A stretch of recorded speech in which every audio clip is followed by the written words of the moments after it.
is Huynh, and I'm doing my lecture on the characteristics of communication in the Johari window, and I have one audience.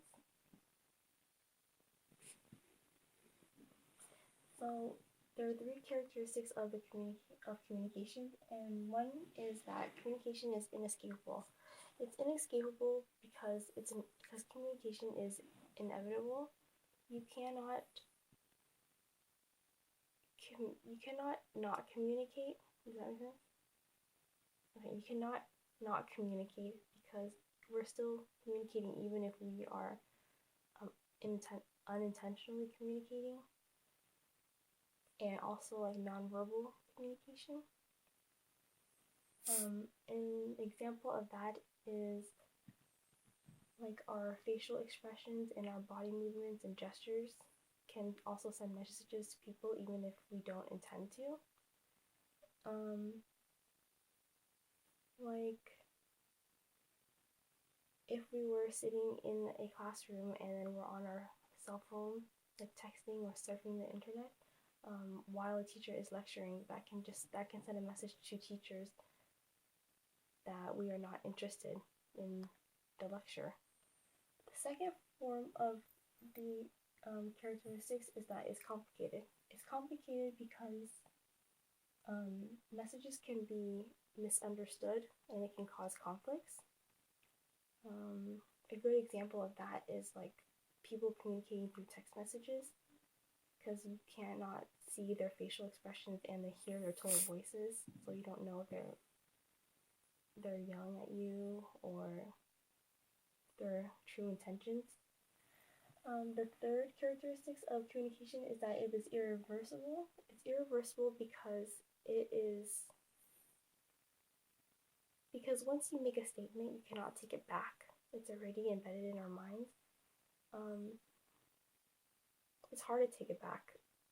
An example of that is if you are part of a jury and the judge tells you to disregard the last statement that the witness stated, you can't disregard that because it's already embedded in your mind.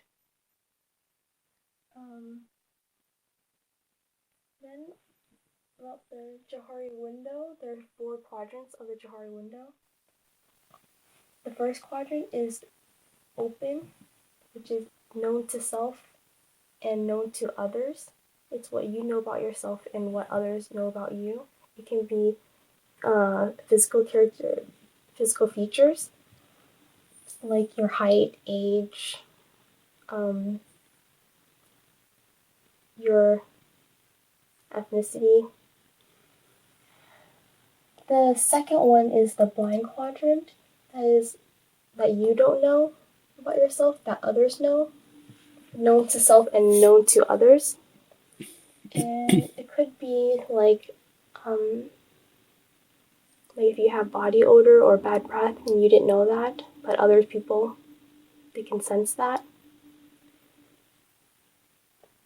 The third quadrant is the hidden quadrant, where you know about yourself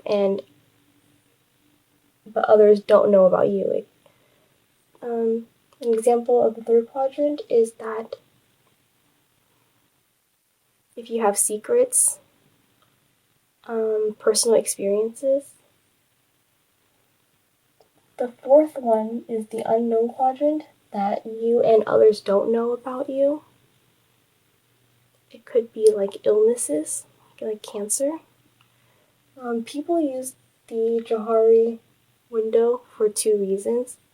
It's to learn more about yourself and like to build trust between other people and yourself.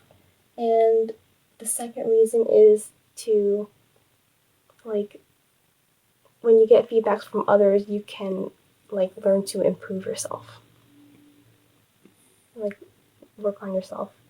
So that's the end of my mini lecture. Thank you for taking the time to listen to it. Do you have any questions? Right now, I don't have any questions regarding the characteristics of communication and the Johari window. Thank you.